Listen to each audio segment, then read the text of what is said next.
Hi, everyone. Welcome to the Fullest podcast. I'm your host, Nikki Bostwick, and today's guest is Dr. Nicole Berkins, who is a holistic child psychologist.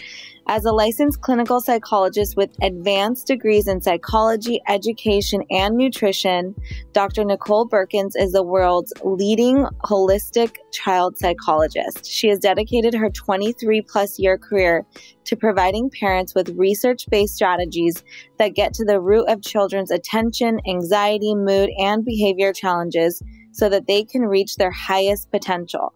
She runs a multidisciplinary evaluation and treatment clinic and is a best-selling author, published researcher, award-winning therapist, and experienced mother of 4 children. Wow.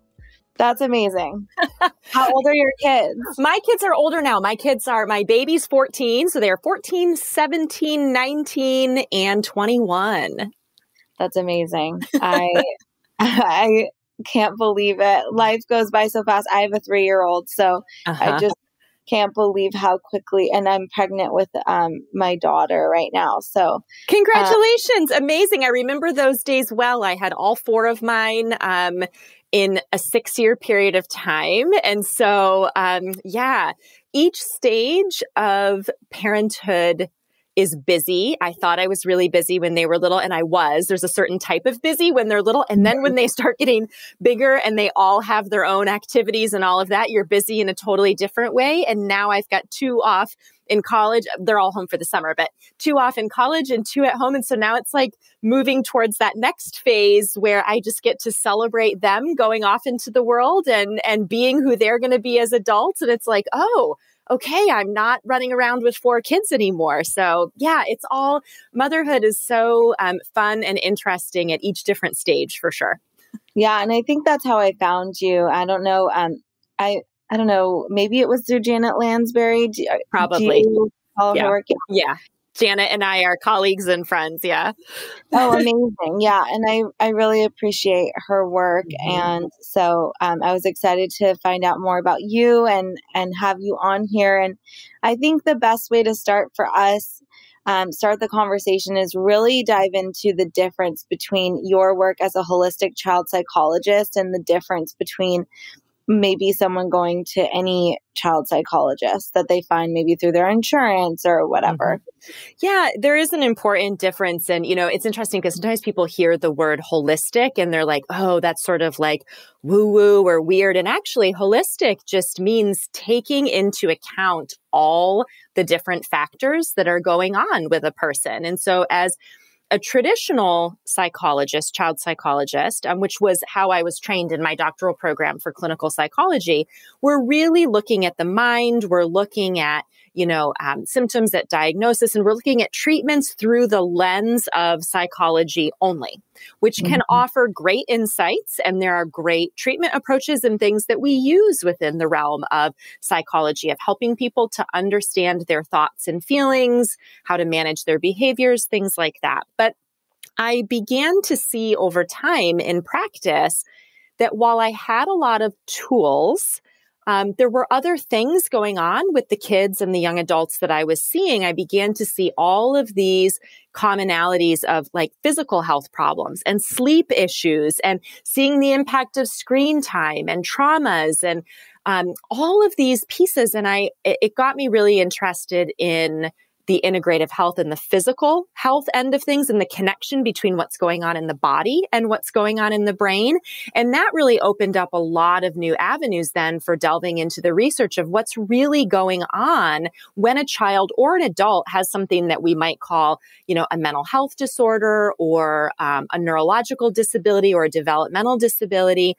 And I began to see that really when we just look at it through the lens of psychology or what's going on in the mind, we're missing out on some important pieces. And so as a holistic psychologist, I'm looking at the brain, but I'm looking at the body. I'm looking at what's going on in a person's relationships. I'm looking at them through a spiritual lens, through a physical health lens, through an environmental lens, looking at all of those pieces to say, what's really going on that's showing up then in these symptoms that we might call ADHD or autism or anxiety or mood disorder or behavioral disorders or things like that. So it's really taking more of a full person approach and look at what's happening, which then opens up a lot more avenues for how we address those kinds of things. It's not just sending somebody to talk therapy and maybe, recommending that they get medications. It opens up a whole nother realm of helping them to become healthy in their whole body, and in every part of their lives. And that to me is really exciting and is what gets the best results. I love that. And it's so funny. I was just with my family doctor, and he's a DO, and I started seeing him about like 7, 8 years ago. And it's so funny. He's just become a therapist essentially. And I love that because he's a functional medicine doctor. And really what his whole approach is, like, I can see the difference when you do specific therapy or when we do these like programs or mentoring programs that he does, like when he can see it in my blood work. And I think that's so amazing when you start to show progress because your whole physiology does change. So it makes so much sense that it all goes back to your experiences in life and healing trauma and stress and all those things. And it all starts with, talk, whether it's talk therapy or there's just so many different types of therapy, but, and I'm sure we'll get into that, that you do with kids, but I think it's really the basis of it. Every aspect of your life makes such a difference in your health and your mental health in general. So I think, especially with like what's happened over the last year, as we were kind of starting to get into earlier, before we started the podcast, I think, it's been a really wild time and things they are starting to open, but it's still a bit iffy. And whether people were like really bunkered down in their homes and scared. And that really depends probably on where you lived. If you lived in a dense city and it was, probably a lot more terrifying than someone who had a lot more land and lived either in a suburb or somewhere where they could go outside and feel a little bit more free and open. And so their children may not have had the same experience as children that live in a different part of the country that, really saw firsthand the effects of COVID and everything. So I think that's all really interesting. And I would love to ask you, I have so many questions. I also have like personal questions because of my toddler. I was like really right before this call, it took us like a million years to put clothes on him. I was like, oh my gosh, I'm always like referring to Janet's website. But in terms of COVID, I've just heard so many things with masks and how they've affected our children and infants, even like coming into this world, not having that like facial, the same relationship with like expression on our faces and stuff like that. So I'm curious, like, what are the various things that you've seen? And I've even heard like the difference in like prefrontal cortex, like just thinking as well. So yeah, I'd love for you to speak on those topics. Yeah, COVID has been so challenging for everybody, no matter what stage of development you're in, right? And it's hit people in different ways, whether we're talking about infants or toddlers, or we're talking about teenagers or, middle-aged adults, elderly adults. It's hit everybody in different ways, depending on the stage of life that they're in. And I think, in the big picture, I'll start out with what I think is the good news. And I firmly believe this, that human beings have an incredible capacity for resilience, children especially. And so I think that in the big picture, for the vast majority of kids, this will have been a significant thing in their life, but it won't significantly negatively impact them long term. Now, we have some kids who were prone to quite a bit of anxiety and those kinds of things before COVID, who maybe that has now really ramped up and are going to need access to some specialized treatment to help with that. But in the big picture, I think that Most kids are doing well and are going to continue to do well. And that, I think that's the important takeaway message. Now, there's some things within that, right? For sure, every child, just like every adult, has experienced increased stress and even what we might call anxiety at various times over the course of all this, because change does that to human beings, right? What anxiety is all about uncertainty and how much uncertainty we're experiencing and what we see as our capacity to handle that uncertainty. So for sure, there has been increased stress and anxiety across the board.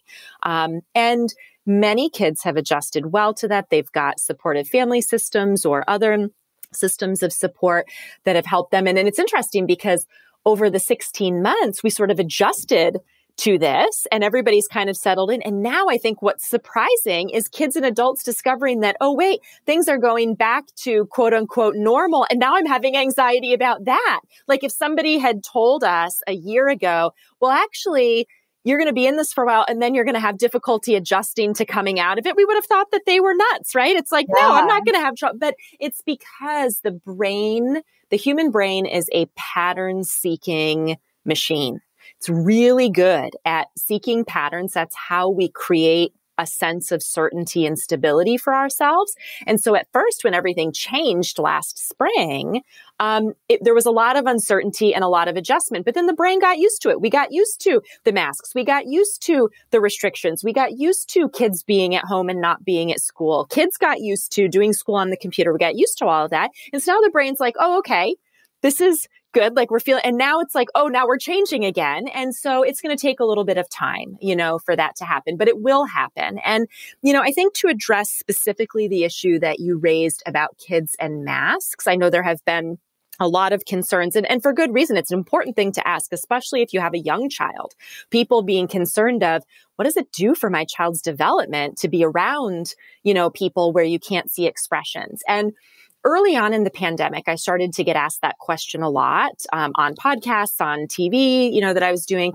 And so I delved into a bit of the research around that. And probably the most reliable data that we have that we can look at to say that this is going to be okay for kids is in cultures where masking is common, whether that is certain, cultures in Asia where they have just done more masking for medical or health reasons, or we look culturally at certain places in the Middle East, for example, where masking is part of their religious and cultural, traditions. And what we find is that kids, infants, toddlers, young children still do develop appropriate nonverbal communication, appropriate reading and expression because they're not always around people who are masked. They're also with people in their home environment who are not masked. And I think that's the key for parents of little ones to hold on to is your children have been exposed to all of the normal breadth and depth of nonverbal communication and relatedness within environments where they haven't had to be masked. And actually, that's been most of the time. Would there be a concern for a newborn who literally their only exposure to human beings was not being able to see their face? Absolutely, that would be very problematic. But we know that that's not the case. And in fact, parents, primary caregivers are the most important relationship for children through the preschool years. And so what's going on in homes, even if your young ones have not had contact with people outside of the immediate family or even outside of their primary parent, they're going to be okay because they've had that good, rich communication and relationship exposure and engagement. So I hope that that's helpful to people who have been concerned about that and kind of puts them at ease. Yeah. As someone who, different areas in the Middle East obviously have different ways that they go about covering their face and their hair. I'm Persian, so I have spent time in Iran, but in a lot of those places, children don't partake until they're a certain age. Yeah. So it is interesting to me, and I just personally I feel, and I think that you've obviously talked to so many people. I'm sure some people just feel like they're being muzzled, So sure. I'm just curious, because like we're asking kids that are 2 years old Mm-hmm. to be wearing these. And luckily, I mean, my son, like, he doesn't wear it, you know, Mm-hmm. he doesn't have to be in any Yeah. situation where he wears it. So I don't see a Mm-hmm. situation with him ever, unless like we are on an airplane or something. Sure. And that's very rare. Mm-hmm. But for children who go to school and they're masked and they're 2 years old and they're wearing it all the time, I'm just curious. I'm just curious. Have you seen a difference in them? Yeah, they've actually done really well. Here's the interesting thing about kids, especially younger kids. They pick up on what the adults' perspective is, how the adults are handling and feeling about things, and they go in accordance with that. So if they look around and the people around them, the adults and the other kids, seem to be pretty okay with it, and like nobody's, you know, petrified of it or freaking out about it, then they don't freak out about it either, and they just kind of do it, right? So I've said to parents from the beginning, how they approach this makes a big difference. And I've said to parents, regardless of your beliefs about it, your frustrations, whatever, if you're going to put your child in environments where it's going to be required, you need to keep that stuff to yourself and model for them just calm, casual acceptance of this, because that's going to help them be able to do that. And if you really are passionate about it and believe this is a horrible thing, then you probably shouldn't be putting your kids in environments where they're going to be, you know, required to wear it. But what I've seen both in, you know, working with kids here at the clinic, but also in schools and daycare settings and all of that, they've done really well with it. Yes, it's a hassle, you know? I mean, God bless the kindergarten and first grade and preschool teachers who have had to 7,000 times a day, you know, tell kids, put your mask up times. But the reality is the kids have flowed with it. I think, you know, they've been fine. We have a school right near our clinic, and I hear the kids outside at recess, you know, all year long, still having a great time, still figuring it out, doing it. So I think really the kids have done okay with it. Now they're very glad, at least here where I live, you know, mandates are changing, things are shifting by the fall. You know, the expectation is that they won't be you know, needed full time anymore. And I think our kids certainly going to look forward to never having to bring those things to school or the playground or whatever again. Absolutely. And hopefully we will be done with that as sort of a norm of how we have to operate. But I think it's a good thing to think about with children in general. When there are new or uncertain things, whether it's masks or anything else, it's a good thing for parents to remember that how we approach it makes a huge difference in how they approach it. If we approach a situation with a ton of fear and anxiety and distress or anger or whatever it might be, they're going to respond in the same way because that's normal. That's what they're supposed to do. They look to the adults in their life to go, what should I be thinking about this? How should I be acting about this? And so I think that's one of the challenges as a parent in general in life is to realize what little sponges they are. And to realize that one of the first and most foundational rules of parenting is for us to be able to manage our own thoughts and feelings and behaviors in order for them to learn how to do the same. I completely agree. And that was my experience too. I mean, my son never wears his mask because he doesn't need to. But then on the airplane, I was like, oh, I wonder how it'll go. But I just, like we just made sure to stay calm and it wasn't that big of a deal. And you hear all these stories about people getting kicked off. But again, I do think it goes back to just what we're feeling inside. Even if on the outside we think we've got it together, they just have this sixth sense.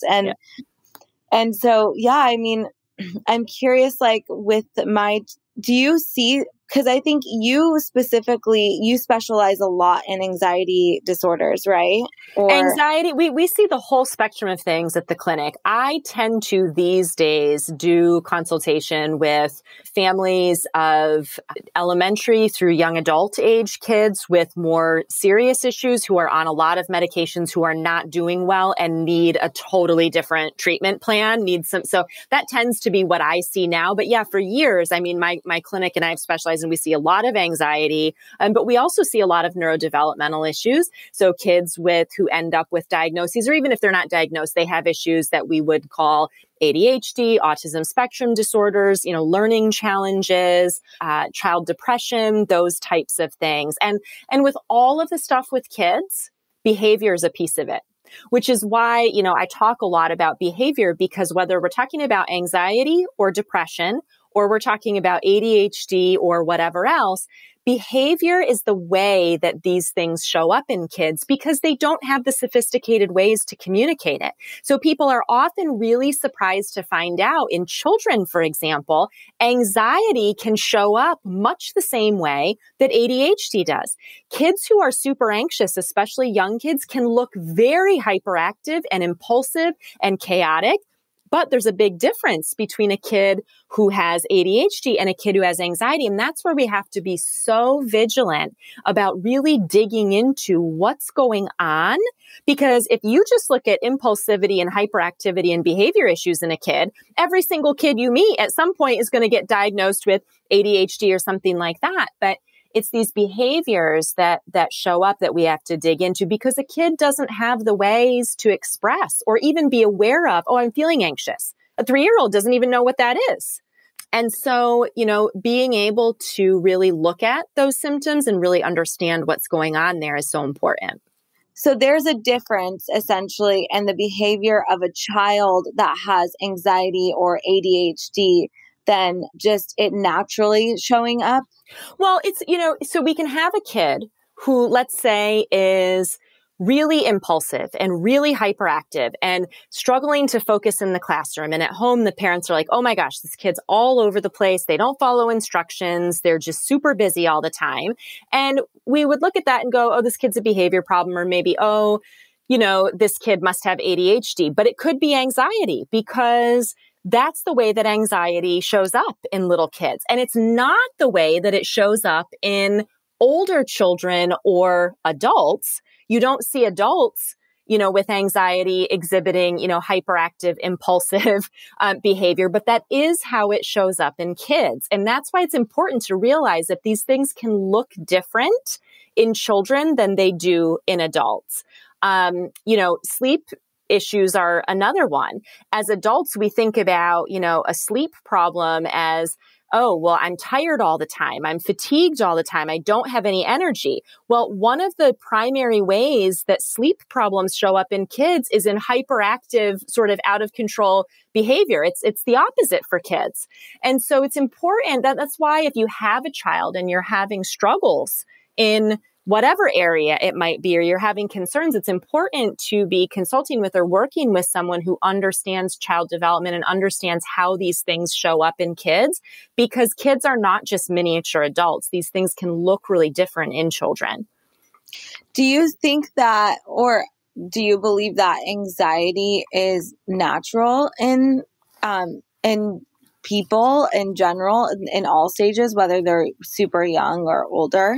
Anxiety is a totally normal and needed and healthy feeling that we all have at times. Anxiety serves an important purpose. If no one was ever anxious, no one would ever get anything done, right? I mean, there's a certain amount of anxiety that is important and necessary for functioning, whether we're talking about kids or adults. When we start having that level of anxiety, though, get much higher than feels manageable on a regular basis, that's when we're looking more at somebody who's really struggling with anxiety, or maybe having more of an anxiety disorder, where they're not just having anxiety, let's say, before a big test that's important to them, or before they're, going over to a friend's house for a sleepover for the first time. Those would be two examples with kids where totally normal to have some anxiety. But if they're having anxiety about things that a person wouldn't typically feel anxious about, or if the level of anxiety is so off the charts that it's really making it difficult for them to do normal life activities, then that's when we would say, okay, we need to do some work here with this child. around helping them to develop better coping tools, helping them to, have different ways of managing those thoughts and maybe even looking physiologically at what's going on there. Because I always, again, this is more of the integrative or holistic approach. But if I see somebody who's really struggling with anxiety, I start thinking about, okay, what's going on with their physical health? What's going on with, their nutrient levels? What's going on with their sleep? Are they getting movement? Because all of those things contribute to whether our anxiety is manageable or unmanageable. Yes, I think everybody has some degree of anxiety some of the time, and that's important. But when it gets really out of balance or out of control, then it's something that we really need to address. When we talk about tackling climate change, we tend to focus on transportation, food, and energy. But as I've said before, what we wear is just as important. And it all starts with the fibers. 65% of clothes are made from plastics derived from fossil fuels, and 80% end up in landfills or incinerators. It takes nearly 350 million barrels of oil a year to meet demand for plastic-based fibers. And when those clothes are washed or discarded, the damage is even worse. Polyester, nylon, and acrylic clothes are responsible for between 1/4 and 1/3 of all microplastics in the ocean. Fortunately, there's a solution, and it's natural fibers. If we reduce our dependence on plastic fibers, we can meaningfully lower the industry's carbon footprint. So today, I'd like to talk a little bit about Alex Crane, a brand that makes beautiful clothes exclusively from natural fibers. Most of Alex Crane's clothes are made of linen, an incredible natural material made from flax. Flax grows without irrigation or fertilizer. It needs only sun and rain. Flax actually improves the land. 1 hectare absorbs almost 4 tons of CO2 per year and adds nutrients back into the soil. And once woven into fabric, linen has amazing natural properties. It's heat regulating, antimicrobial, it doesn't hold odor, and it dries super fast. All perfect qualities for these hot summer days. For all its benefits, linen accounts for only 1% of global apparel production, and Alex Crane is out here to change that. They offer shorts, shirts, tees, pants, and jackets, all made from the highest quality French flax, dyed in perfect colors and washed in a special blend of biodegradable softeners. The result is supremely soft and breezy clothes with perfect body and drape. So if you're looking for summer-ready, breezy clothes and also want to push the apparel industry in the right direction, shop Alex Crane and use code THEFULLEST at checkout, all one word, uppercase, for 15% off your order. And you mentioned you work with a lot of people who may have been on the traditional route where they've been prescribed a lot of different pharmaceuticals and it's still not working for them. Mm-hmm. So I'm curious if you could share a little bit more about your approach and how you would start to work with someone in that way, because I think as a society, there is so much to unpack. Mm-hmm. And depending on at what age you're seeing someone, there are layers and layers of different stressors and trauma and experiences that people have had in their lives. And whether it's like active trauma, mm-hmm. things that are still going on or that experience is still happening in their life, or past stuff, I think it's so much easier for us to just take a pill than mm-hmm. it is to like work through that. But I don't want to shame anyone who has chosen that route. I just personally, through people in my family and just things that I've experienced and having been in this industry, it's just more and more and more. I just hear like that still wasn't working for me. Maybe it was mm-hmm. just like a stepping stone, but it doesn't solve.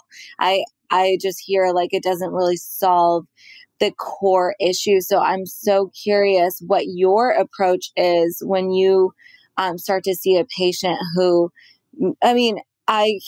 my sister at one point was like on 13 different pharmaceuticals, and she doesn't take any right now. Mm-hmm. And she had like different disorders. And I would say that like once she started working with a functional medicine doctor and really addressing her nutritional needs and things like that, like she's so much more balanced now. And so just like firsthand experiences like that, I'm always just so curious.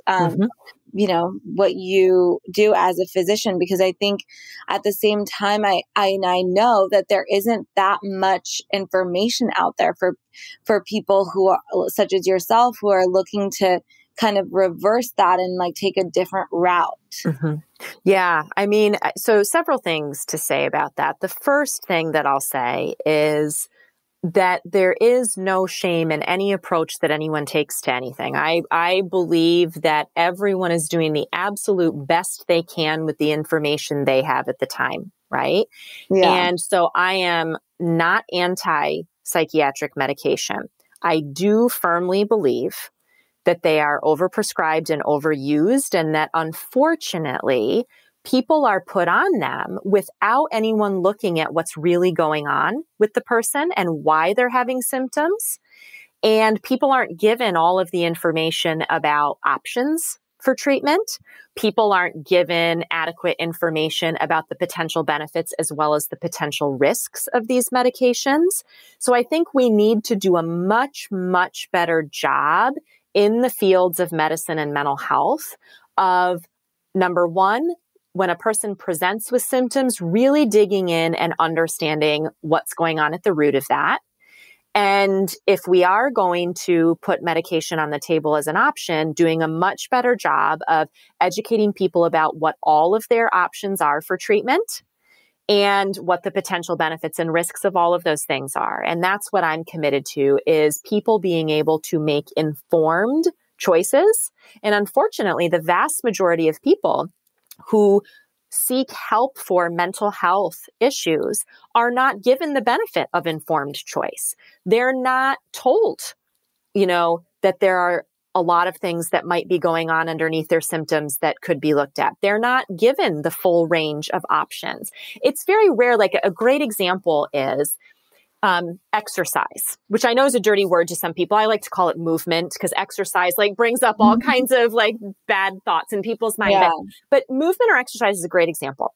We have so many scientific research studies showing that consistent, moderate levels of exercise outperform the vast majority of medications that get prescribed for things like anxiety, depression, mood disorders, those kinds of things.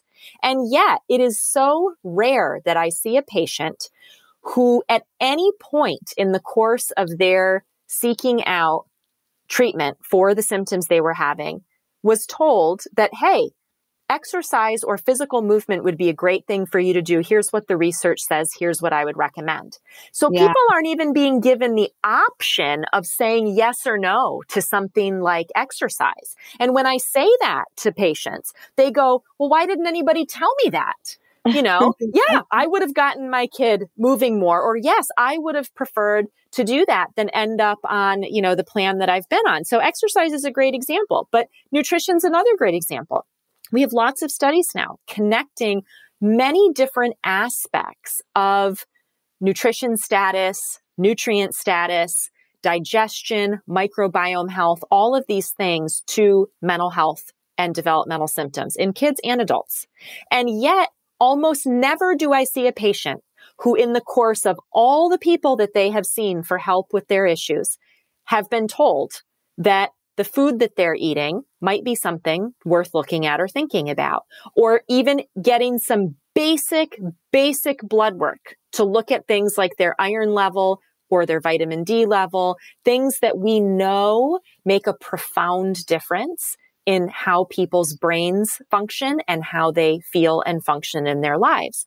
So my concern about medication is that we jump to it without actually addressing the issues that are going on.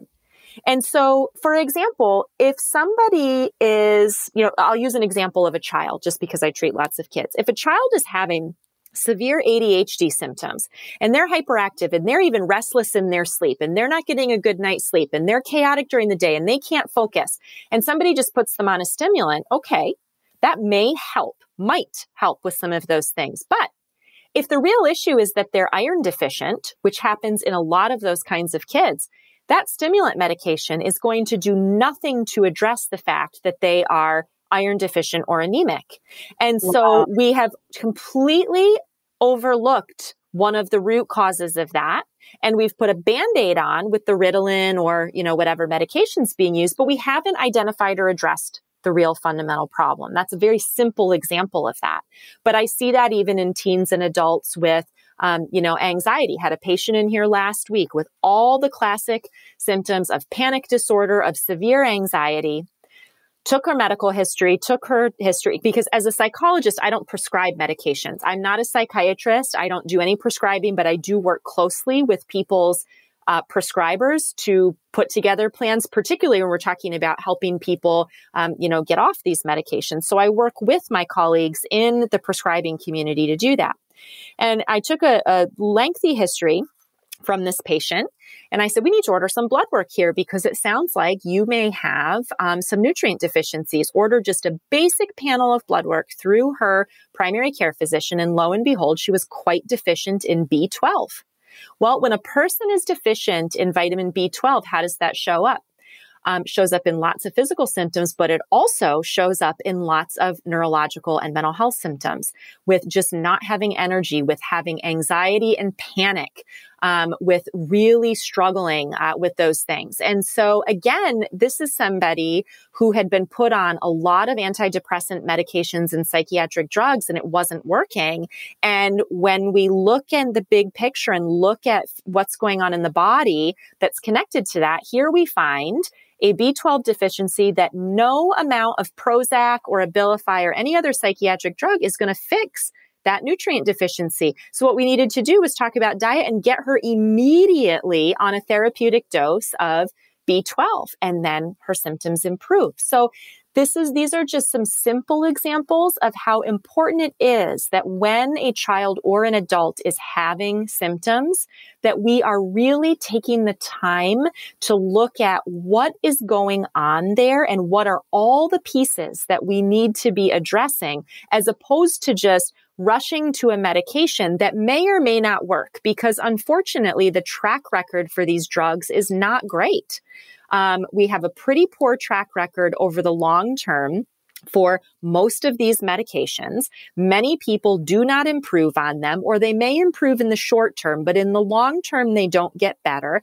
And the bigger concern is that they all carry with them a pretty significant risk of side effects. There are reasons why many people don't like to stay on these drugs, because while it may help in one area, it can cause a lot of problems in other areas. And so there's a lot of things that we need to weigh when we're looking at whether somebody would benefit from these and whether the benefits outweigh the risks. And my concern is that we don't spend nearly enough time looking at the whole person and understanding what's actually going on and putting together a treatment plan that can actually help the root issues. I love everything you just said, and I completely agree with you. And my question for you is, why is it so controversial to say, like, we don't need all these pharmaceuticals, Yeah, it's interesting. And I think I think there's several things. One of the big things is, at least in the United States and in most, what we would call Western countries, but particularly in the United States, our medical and mental health systems are run by pharmaceutical companies and insurance companies. That's just the bottom line. You follow the money with it. And this is not unique to mental health. This goes on everywhere in the field of medicine and healthcare. So when we look at the insurance company side, they are very invested in practitioners spending the least amount of time possible with people and prescribing treatments that require the least cost, right? That's what insurance companies want to approve. And when we're talking about doing an intake session, for example, with a patient, child or adult, with mental health issues, let's say, I spend 75 minutes at that first appointment. Doing observations, taking a thorough history, going through, previous things that have been done. Well, insurance companies in a primary healthcare setting, they only want to reimburse the pediatrician, for a 10-minute office visit, maybe a 20-minute office visit if there's really, some codes that they can use for that. Well, there's not a lot that can be done in that period of time. So we have the insurance companies running that piece of it. And then we have the pharmaceutical companies that have done an excellent job over the last, 50, 60 years of marketing their product to people within medicine and mental health and really taking over a lot of the training that physicians, that psychologists, that people in these fields have been given. And so it's become sort of the traditional treatment route now, especially in mental health. Well, we prescribe some, psychosocial therapy, some counseling, and then we prescribe medications. That's just what we do. And so that's the mainstream narrative. And, I know a lot of people in medicine and mental health who are interested in and curious about doing things differently, mainly because when you practice for any length of time, you begin to see pretty quickly that these traditional ways of doing things don't work real well. Yeah. And that patients continue to show up month after month, year after year with the same problems. And all that is being thrown back at them is, well, do some more counseling and here's some more medication. And so I have a lot of colleagues in medicine and mental health who are going, we know this doesn't really work, but they don't know what to do instead. They don't know what they don't know. And so that's one of the things I'm really invested in is, continuing to do training and professional development for people, for professionals in these fields to help them learn these things that they weren't taught. I wasn't taught these things in my training programs. I had to go on and get additional master's degree, additional training, additional certifications in order to understand and incorporate these things. And so I'm passionate about bringing this information to my colleagues in medicine and mental health, because I do think that a lot of them, once they know some different ways of thinking about and addressing these things, they're willing to do it. Now, whether they work in an environment that allows for that is a different story, right? Because many of them, especially if they work in hospital systems or, those types of things, that they don't have a lot of leeway in terms of how they address this. But I find that most of my colleagues in medicine are open to collaborating with me. When I say, hey, I saw your patient today. Here's what I, am concerned about is going on. Can we work together? Let's order some lab work. Let's look at some different things. And they're very open to that. And they just say, that's not information I have. I don't know how to do that, but I'm happy to work with you to figure it out, to take your guidance on it. And so I just think we need to be getting this message out there more. And for sure, we need more mental health practitioners who understand these brain-body connections, because it's really damaging to patients over time, especially if they have chronic symptoms and they're doing all the things they've been told to do and they're not getting better. There's sort of this idea then that they get, and sometimes they're directly told by practitioners like, well, there's just something wrong with you. Like you're not doing enough, or this is just a problem you're going to have for the rest of your life. And talk about, making a person depressed and anxious, right? Yeah. And so I think a lot of people just get this message that I'm just totally broken, or my child's totally broken and there's nothing that can be done. And nothing could be further from the truth. But I think unfortunately, that's the message that we send. Well, you did some counseling, you've been on the meds, you're not better. This is just going to be something. This is just the way you are. And I think that's really unfortunate because it's not true.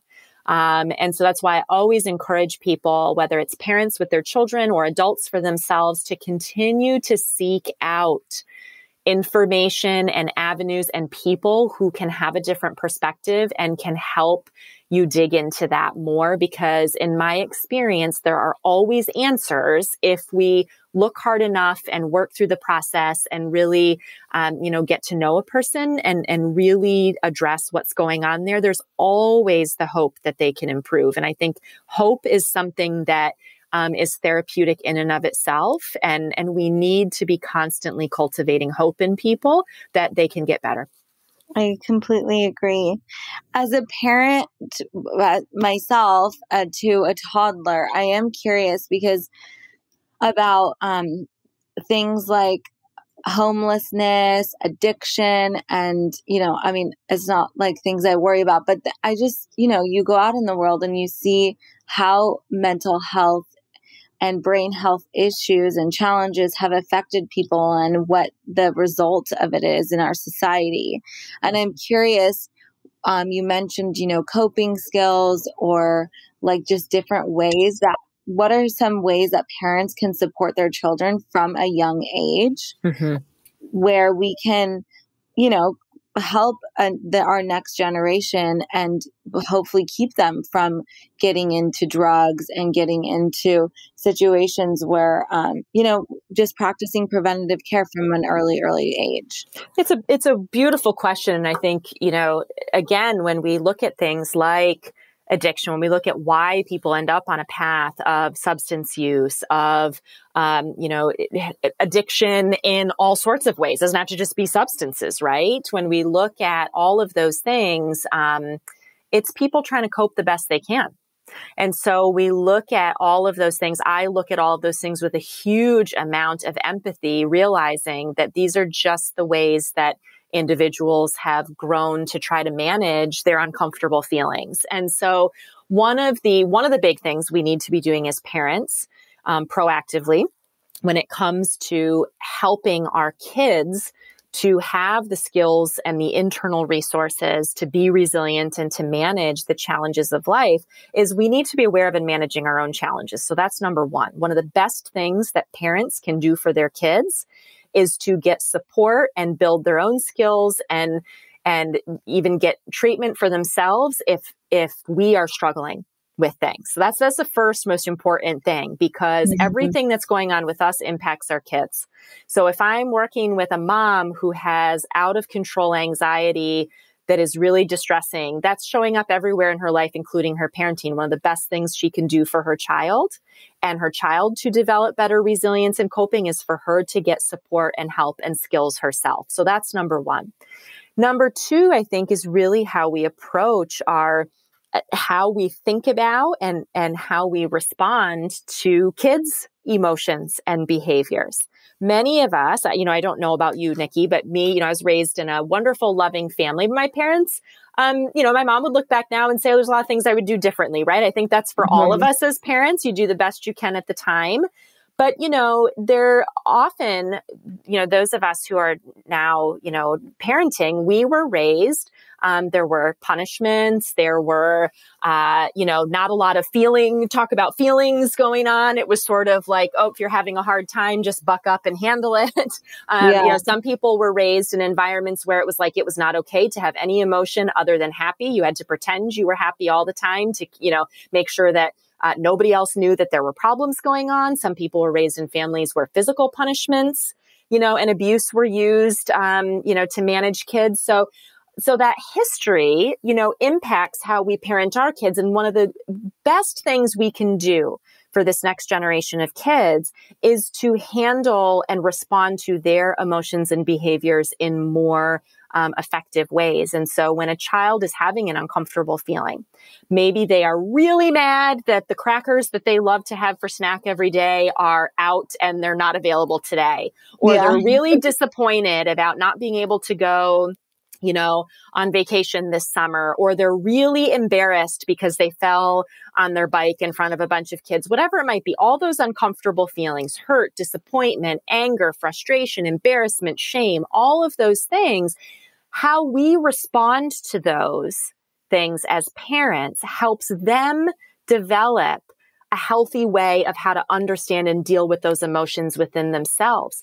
So when we empathize with them right out of the gate, instead of saying, oh, don't be upset about that, or, oh, don't worry, it's not a big deal, or, oh, you don't need to be scared of that, or, what are you crying about? That's not something to cry about. Those kinds of things, we shut that down. And what we teach them is those feelings are not okay. Avoid those feelings at all costs. Well, then that shows up later on as kids who end up in codependent relationships, or kids who end up, using substances or whatever to avoid those feelings. Instead, what we want to do is embrace those feelings and say, oh, I know it is so so disappointing that I don't have those crackers for you. You're feeling so sad about that. I know, you wanted them and I don't have them. And, you're just feeling so disappointed about that. And let them have their feelings and stay there with them, empathize with it. Now, we do need to set boundaries around what their behavior might be with those. I say, all feelings are welcome, all behaviors are not. It is completely fine for you to feel sad and disappointed and cry about the crackers. It is not okay to hit me because of it, right? So we have to set boundaries, but we need to empathize and acknowledge and let them know, of course you're feeling that way and it's okay. And then stay with them. None of this sending them off to, well, if you're going to cry about it, go somewhere else and cry. Or even well-intended timeouts, which sometimes timeout can be helpful if it's used to truly give parents and kids a break from each other because they're both getting each other all spun up some time apart. But typically timeout is used in a punitive sense of, you are upset and you're making this difficult for everybody else. So you go to your room until you can get yourself together and then you can come out. Well, instead, what we want to do is really stay with us. Say, oh, you're so disappointed. You're so sad. I get it. Go, it's okay to cry. And I'm going to stay here with you. And, you stay with them, you help them to get themselves back together. And then you move on and say, let's pick a snack, or maybe we just won't do snack or whatever. You just move on with what it's going to be. And what they learn then is my feelings are okay. They're healthy. They're normal. I don't need to be scared of them. I don't need to avoid them. They don't upset other people. My mom or my dad or my teacher or whoever can handle my big feelings, even when I feel like I can't. And it builds trust. And it also allows them to see that they come down on the other side of those big feelings and they can move on. And that helps them develop a sense of resilience. One of the biggest problems that happens in kids and adults developing maladaptive coping strategies and behaviors is a desire to avoid any uncomfortable feeling. And so if we can help kids from an early age to recognize that those uncomfortable feelings are a normal, healthy, important part of life, and we don't need to be afraid of them, and we can handle them, and the people around us can handle them, and we come down on the other side, and we are okay again, and we move along, that is an incredibly important gift to give our kids. It makes so much sense because it, like you said, instead of teaching them to shut down their emotions, to repress it, and that it's not okay to feel feelings. I mean, it's like being in a relationship with someone and saying, like, I need you to communicate more with me, articulate your feelings more. But their whole life, they've been shut down. That's right. How they felt. And so, early on, it's so much easier. I mean, I completely believe in it. And I like to follow, like Janet's blog and her podcast and stuff, but man, is it hard. Like it is hard. It's so hard. And here's why it's hard, Nikki, because when our kids are having uncomfortable feelings, we have uncomfortable feelings. It's hard for us as a parent to see our child sitting with something uncomfortable, right? We want to fix it. We want it to go away. Their discomfort triggers our discomfort. And so a lot of our reaction to our kids is really about us trying to soothe ourselves, right? Oh, don't worry about that. Oh, don't cry about that. Go in your room and get settled down. And we want them to stop feeling that because we're trying to protect ourselves from the discomfort that we're feeling. And that's why this practice of handling our stuff first is so important. I need to be able to recognize and understand and handle my uncomfortable feelings if I'm going to help my kid be able to do that. And there's just no way, around it. It's more work on our part for sure, but that's why it's hard. And you're so right. It is hard, which is why parents will say to me in the clinic all the time, they're like, oh my gosh, I watched you handle that thing with my kid and it looked so easy. And I say, well, it is easier for me because they're not my child. Yeah. You're not attached. Right? I'm not experiencing the same internal feelings about their emotions or outbursts or behavior because they're not triggering me in that way. They're not my child. So of course it's easier for me. And to recognize that.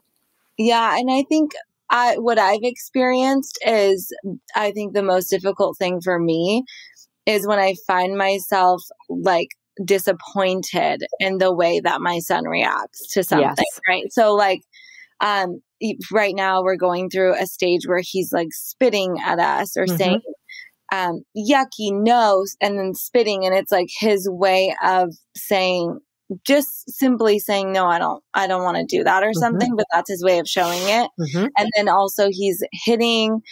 And so it's really like at first because I'm like, you're my little angel. Like, where is this coming from? We don't even watch TV, but like whatever, he's learning whatever in the play group. And then I'm like, I don't want him to go to the play group because I don't want him to learn this from other kids. But then I'm like, well, that's just like trying to like close him off from society. And this is part of like life. That's right. And also he's expressing his emotions and it's okay. But like, I think my initial reaction is always like, oh my gosh, like I truly cannot believe that he is doing this. You just have this like idea that they would never do, your child would never do that because your child is perfect, know?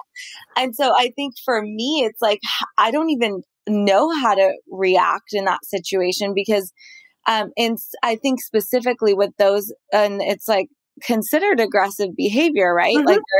And so it's like, well, you don't want to sweep it under the rug. You need to address it. You need to set your boundaries that it's not okay to do that. But then you also don't want to react. And I think it becomes so challenging.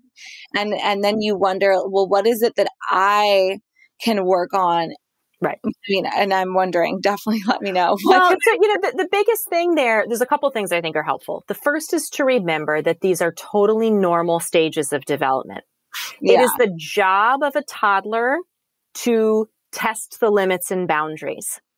When little kids are testing like that, they're supposed to do that. They're figuring out, where are the boundaries here? How far can I go? What is appropriate, not appropriate? How much can the adults around me handle what's going on with me? How much can I trust them for that, right? So this is the job of a toddler. I actually get concerned if people tell me that, oh, my kid's 5 now, we never went through, any kind of stage of testing like that. I'm like, ooh, that's actually concerning because that's a normal, healthy part of development. Now, where that can start to get a little stuck is if we respond to it in ways that don't help the child get a sense of the boundaries and what's appropriate. And, our emotions are getting tangled up in it. And then they keep doing it because they're, confused and feeling out of control. So recognizing that it's healthy and appropriate and that it's not unique to, your specific child or anyone's particular child. It's like, oh, this is what kids do at this stage. And of course they do.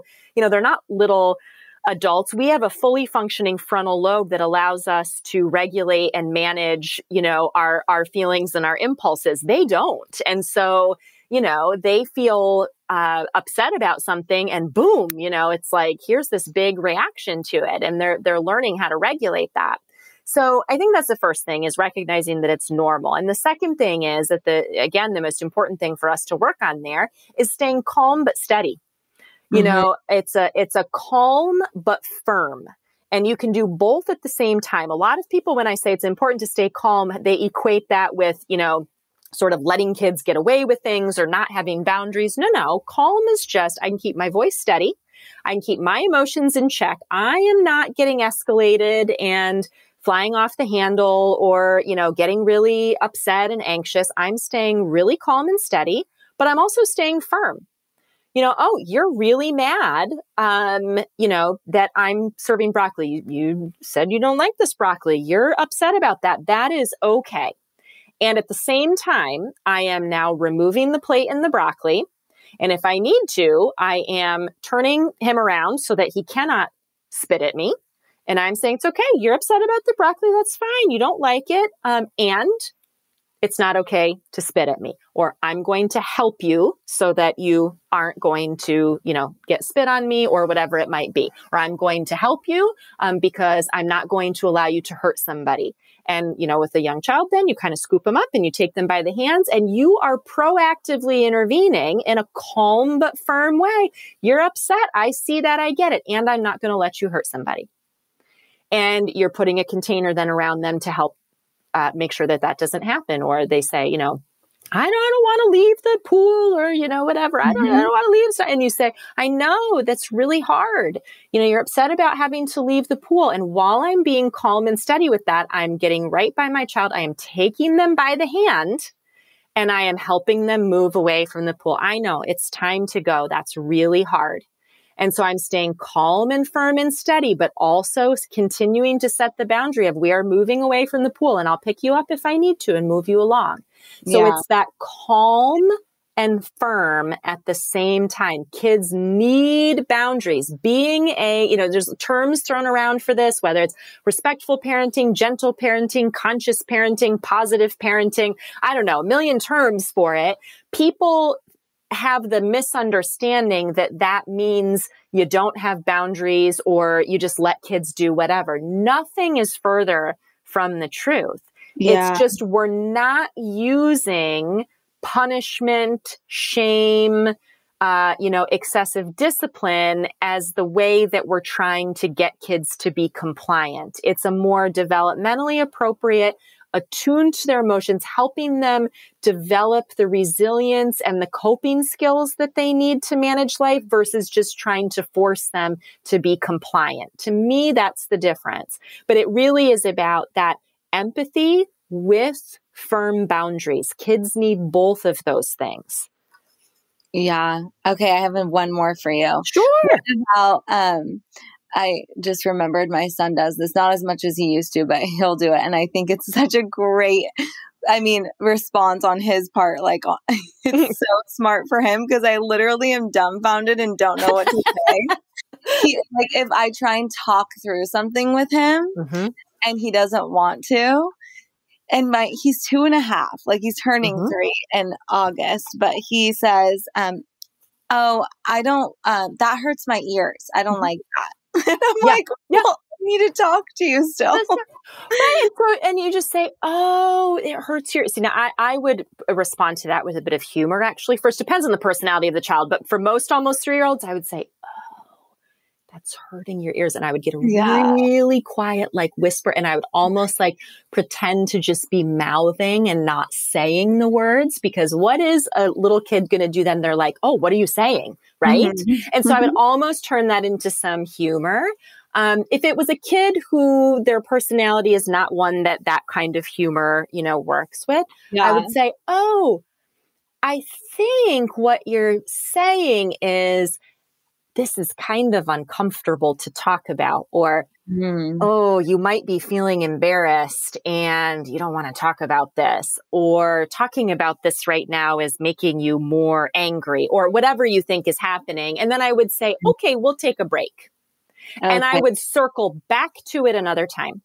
Because sometimes actually a lot of the time in the moment is not the time to be trying to discuss it or teach a lesson.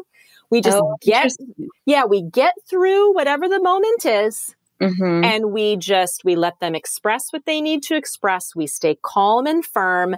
We come out on the other side and we just move along with our business. And then later on, maybe it's, 15 minutes later, maybe it's 3 hours later, maybe it's the next day, depending on the age of the child, we circle back around and say, oh yeah, that was a really tough thing leaving the pool yesterday. I was thinking about that. I want to think about a way that we could do that differently next time. But you come back around to it well apart from the situation, because when you try to do the teaching or the problem solving too close to the big feelings of the situation, they can't process it. None of us can, really. But especially for kids, they're still processing the emotions and all of that. And we need to just kind of let all that soothe, go along our way, act like it didn't happen, and then circle back around to it at another time. So hopefully that's helpful. Oh my gosh, such great advice. I love it. I feel like I could talk to you forever. I really appreciate you coming on and sharing with us everything. And I really love your approach to all of this. And I hope for more holistic child psychologists and just psychologists in general, because I think that's really what we're missing in our society is that. And that's the number one thing that I've really realized. And being in this like wellness world in general, it really all goes back to me. Number one is mental well-being. Yeah. That's right. Well, I appreciate you helping to spread the word and having me on and having this great conversation. And, there's tons of resources and things available on my website. If anybody is like, oh, I want to learn more about that, or, watch more videos or get more resources or whatever, lots of stuff there and on social media for people to access. I'm always happy to be a resource for people. Awesome. Thank you. And do you see people virtually as well now? Yes, we do. Okay, we've always actually seen people virtually. My office, my practice has always consulted with people around the world. And so we've had telehealth and teleconsultation for a long time. So yes, if there's people in need of more direct support, they can absolutely, reach out, and we have options for that. So. Okay, great. Thank you so much, Dr. Burkins. We're so happy to have you, and hopefully we'll be chatting with you again soon. Awesome. Thanks so much. Take care.